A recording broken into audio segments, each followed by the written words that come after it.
Thank you for coming on into the live and sharing your essence with me in this eternal moment of which we all share an inextricable and inexorable part. Thank you for doing your part, for coming on in each and every day. We'll do the same without wasting a single second of your time. Bada bing, bada boom, we go into the charts. So got a little bit of a push up from that drop down back above 27.4 and then dropped down again, and now we're still holding the 27.2 region. It looks like we have an external liquidity target which is aiming at higher. Are we going to that 28k range that on the external liquidity pool? What do I mean by that? Well, we need to go to high block capital. What is high block? Well, people lock their liquidity into the charts to get burnt to the crisp by the market maker for not using a stop loss, and we get to see where those crispy characters are. So let's go into the 1 minute chart and see.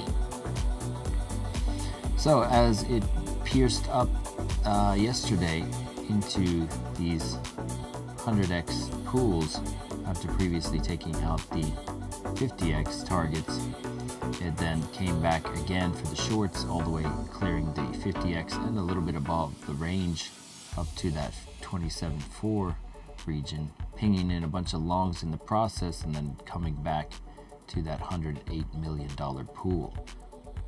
Fatality. And then immediately pinging in again, chopping around, going lower as they pinged in to that, get that 100 million. They pinged in 100 million more on the opposite side and said, don't mind if we do. Came up to those 100 million, 115 million short targets and chopped around 800x down below. Even tapped into a little bit of the 50x people, and now here we are. As it stands on the 1 minute time frame, you're imbalanced by 2 billion, but that's because we lost a lot to Father Time. So let's go and expand our vision to the higher time frame.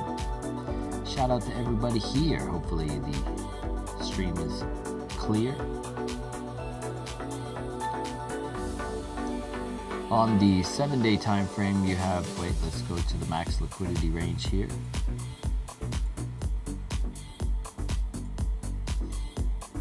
So the max liquidity range, we came up into these small little $2 billion pools here and there. It looks like we may not be done hitting this 27.6 on the 7-day time frame. It looks like we're building a bunch of longs for some reason. Are we giving the false hope into FOMC? I don't know when the FOMC meeting is about. It doesn't say it listed for whatever reason on the chart, the Forex Factory chart. If we go to Forex Factory and go to the news, it doesn't say. We have crude oil inventories and there we go, the FOMC at 3 a.m. my time. So we have a economic, so this is going to be a high economic one where they increase the rates or something. So this could be stopping the shorts with the idea of then ripping it to the downside for that external pool. So this could be why they're squeezing it up to like take out the shorts before hurrah down to the bottom below if there is some bad news. So they're taking it to the pool where they can liquidate the side that is correct in their assumption to remain open in the short. This slow drift up to the people that are in the right. All right, so on the monthly time frame, you have this pool up above, double digits all the way to 28.6, 10, 20, 30, 40, 50, 60 billion dollars plus up in that region. Is still imbalanced on the monthly time frame up to that region, so we could be seeing that draw going into FOMC.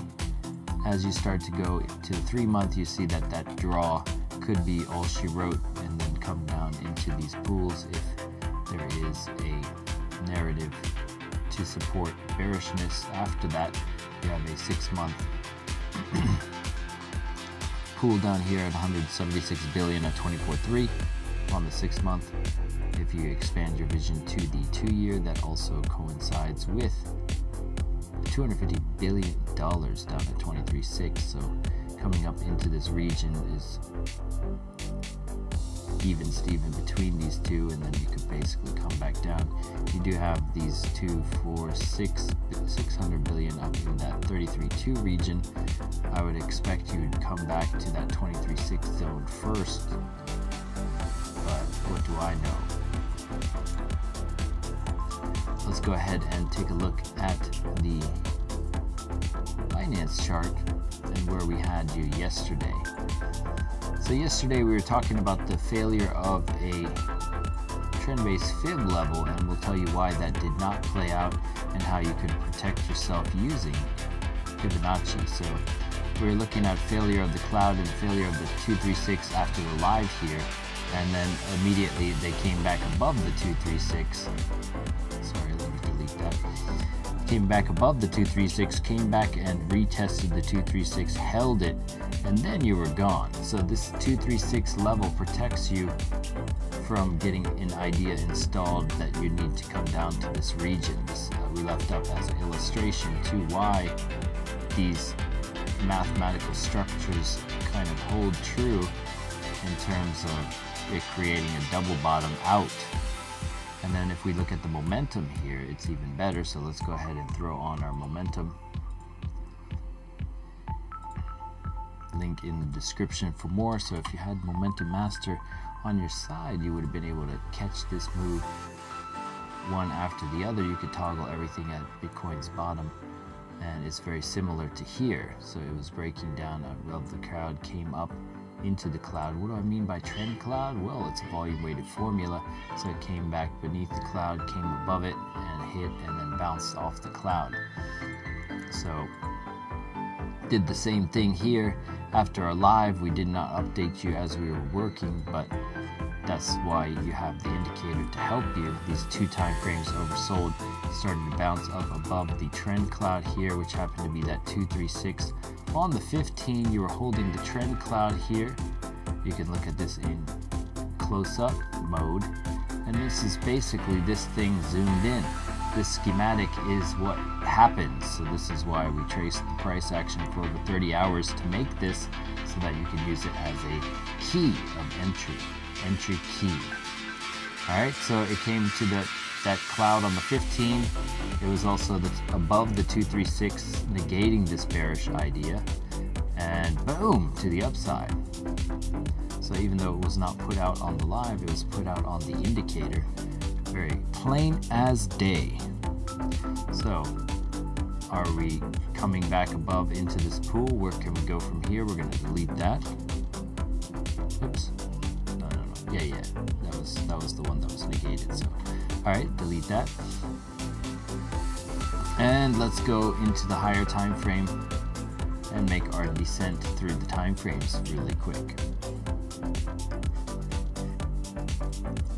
So, daily time frame, closing out some candles up above 27K. We talked about the 27K region needing to hold and have some daily candles to close above it to negate this bearish idea.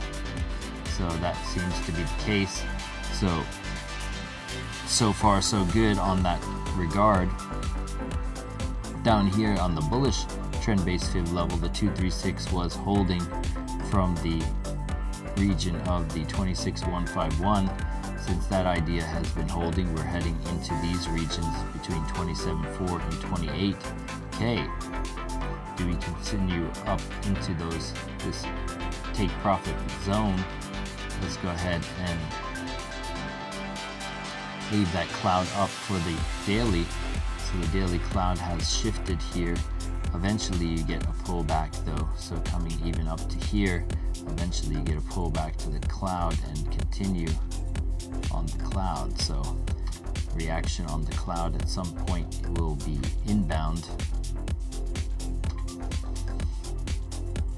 And on the daily time frame, so the MACD coming up here, Williams opening up after the Rising Sun event back here and coming up above the 50 level. Money flow and RSI in conjunction here, still going up. 3-day just getting that cross up event. If you recall back on Wednesday, Wednesday the 13th, we talked about this cross-up event and said beware. The cross-down event gave us this much downside.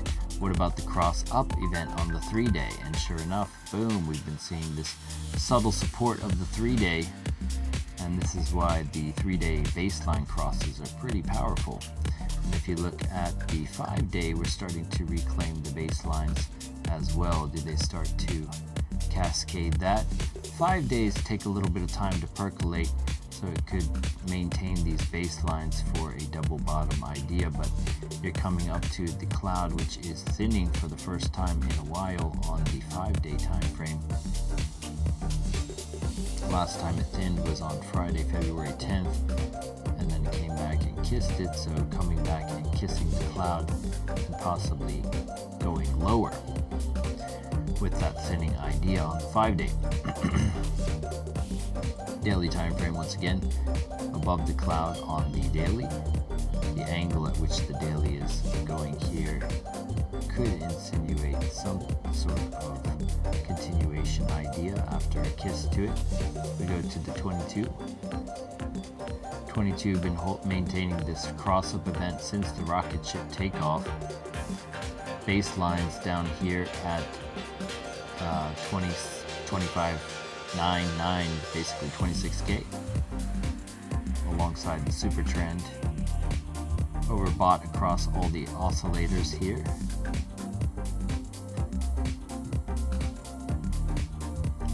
Going to the 12-hour. The 12-hour starting to come down in a manner as we push up higher. So this down candle factoring into the formula as we drift higher. It does this too in bullish scenarios where you have a channel that you're going up in, and then this starts to reset as you go up or go sideways and reset. And this is a bullish scenario as well, but basically the average coming up even more here, so you get a flirtation of, you could get a couple flirtations of this alarm cross similar to here before you see this pullback, and it might even go up higher before coming down lower.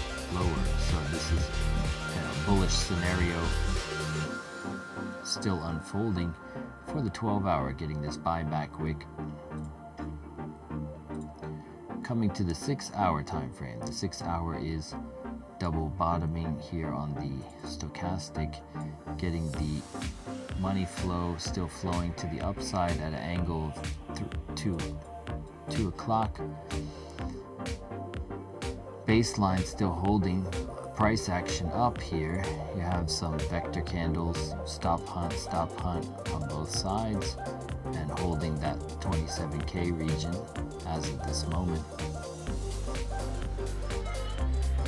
6-hour at an ambiguous point at the 50 level. 4-hour as well could go both ways, leading into the FOMC. It looks like they're trying to drift up to the 28K region and possibly stab at the 28K pools that we talked about here on the monthly. These 28K, 28.7 double-digit pools would bring you up to here actually. This is a daily resistance level. So we can still flirt with higher price action. If you're in a long from down at the rocket ship, you could still have just drifted your stop loss beneath the cloud here on the 4-hour and been kosher the entire way. And we're going to remove the channel and show you something else within Momentum Master A. So let's say you're in a trade, all right?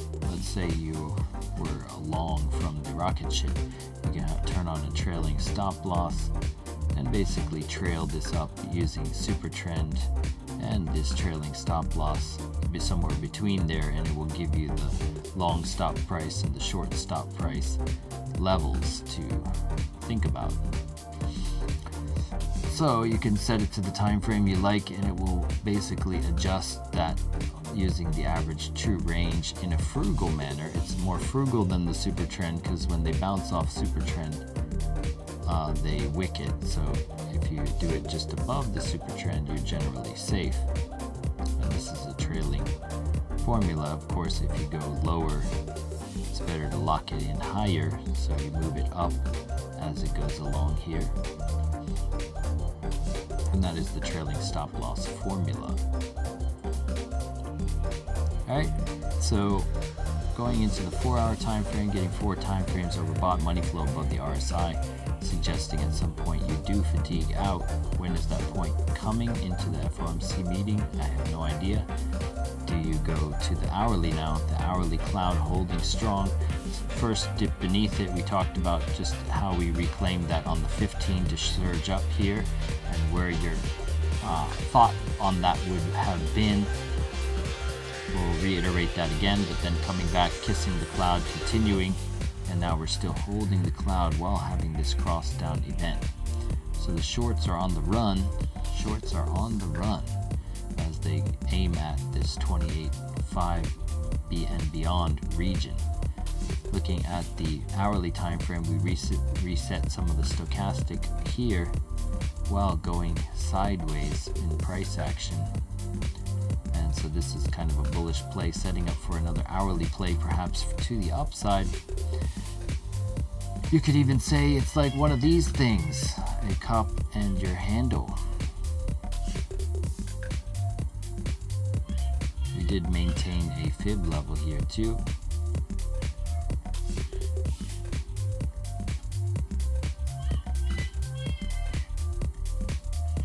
Yep, bounced off the golden pocket of that.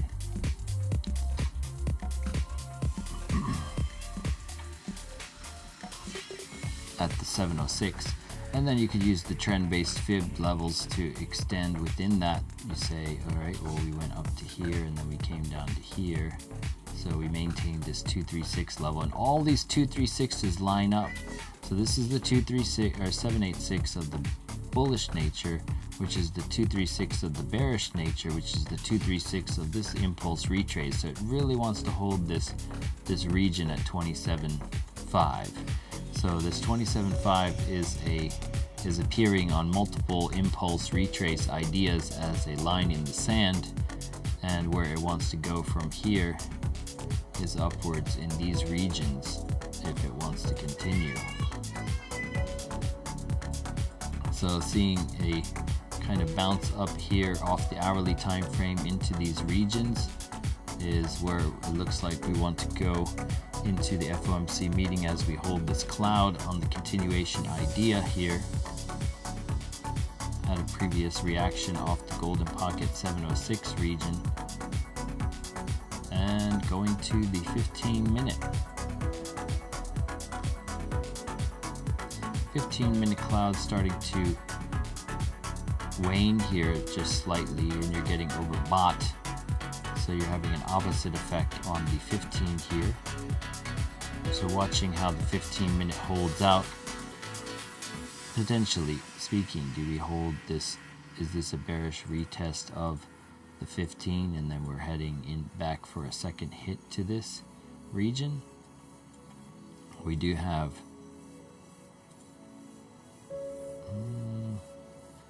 sparser liquidity up above here, so coming back down pre-New York and coming and taking out some of these 50xers, and they even have 100xers down here, 26.5. That's quite a bit of a drop that would sweep these entire lows. But basically your 27k is a line in the sand for the appearance of bullishness, but coming down into this pocket for a second hit would sweep this liquidity as well on the 15-minute. So what does the 15-minute do? We talked about how the 15-minute yesterday banged to the upside. So after the live stream here, we came back, reclaimed the cloud, and basically flipped it. You have the thinning of the cloud. We did what it always does, which it comes back above the cloud, kisses it for confirmation, holds it, and booms to the upside. And that fractal-like nature of that impulse retrace idea of the cloud is where you want to be. So what do we do with this 15-minute cloud? As it stands right now, it's doing the opposite by maintaining this cloud and wanting to kind of come back to this region for another test of the Fibonacci levels. So do you reclaim this cloud, or is it going to retrace back down? We have a 15-minute play leading into an hourly play. So the 236 needs to maintain. So if we go beneath this and then get a reaction, do we come back up and maintain this to go up higher? The 236 level important here for this little impulse retrace idea to continue.